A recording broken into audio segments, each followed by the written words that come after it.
Bonjour, cette semaine nous allons étudier l'évangile de Marc au chapitre 14, versets 10 à 21.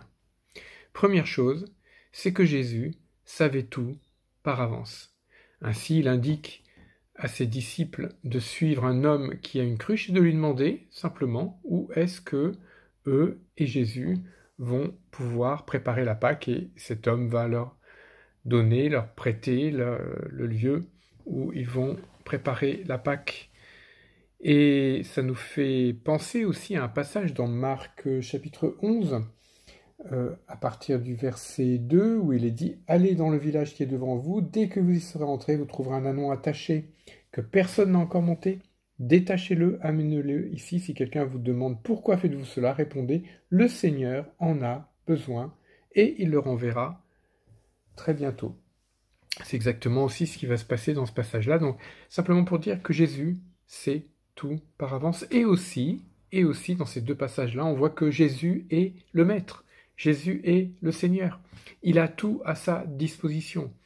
Première question qu'on pourrait se poser, est-ce qu'il a nos vies? Est-ce qu'il a nos cœurs à sa disposition? Est-ce qu'il a nos biens à sa disposition? Est-ce que nous avons tout confié à Dieu? Il est le Maître, il est le Seigneur, et ça, il ne faut pas l'oublier.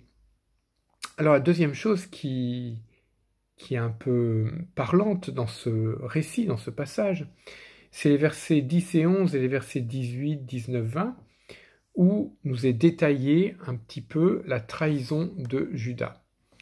Alors Judas, c'est un homme qui a une triste renommée, je dirais pour cause dans la Bible, puisqu'il a trahi Jésus. Et on voit au verset 10 et 11 que c'est pas une trahison, c'est une trahison qui est réfléchie, qui est calculée, qui est préméditée. Et en plus, on sait par ailleurs que non seulement Judas a été un traître, mais qu'il a été aussi un voleur, que finalement son caractère, sa destinée l'a poussé à abandonner son apostolat, l'apostolat que le Seigneur lui avait confié.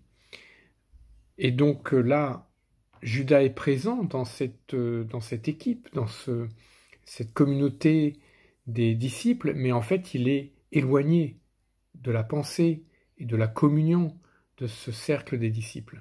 Il fait comme si tout allait bien, comme s'il n'y avait pas de problème entre lui et Jésus, entre lui et les autres. Mais en fait il reste finalement pour trahir. Et ça c'est quand même assez fort parce que on pourrait dire que Judas était un compagnon, c'est-à-dire qu'ils partageaient le pain ensemble, et il a trahi Jésus. Et donc ça, c'est quand même un sacrilège vraiment essentiel dans la Bible, puisque partager le pain, partager le repas ensemble, c'était un signe de communion, d'amitié, de relations fortes, et donc trahir ensuite, c'est assez terrible. Beaucoup se sont posé la question de savoir si, alors on verra la suite la semaine prochaine, où la suite c'est en fait le repas de la Cène que Jésus va instituer. Beaucoup se sont posé la question de savoir si Judas participait ou pas à la Cène. On peut voir en tout cas que dans Jean chapitre 13, versets 27 à 30, Satan entre en Judas et ensuite il se hâte de sortir, et c'est seulement après qu'est instituée la Cène. Donc on peut vraiment dire sans problème que Judas n'a pas participé à ces derniers moments importants pour Jésus. Je peux vous laisser une fiche aussi qui s'appelle le cas Judas, où sont nommés les quelques 30 passages concernant Judas dans le Nouveau Testament et les passages aussi qui concernent Judas dans l'Ancien Testament.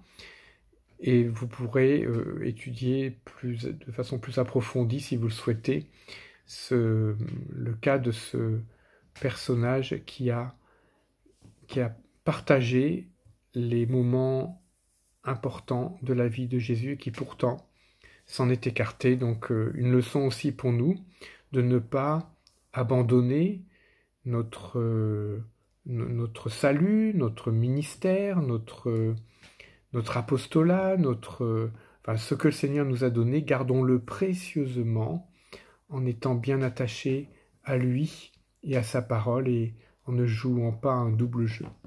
Mais bien évidemment, il n'en est pas question entre nous. Eh bien, passez un bon temps d'étude biblique et bon temps de prière aussi.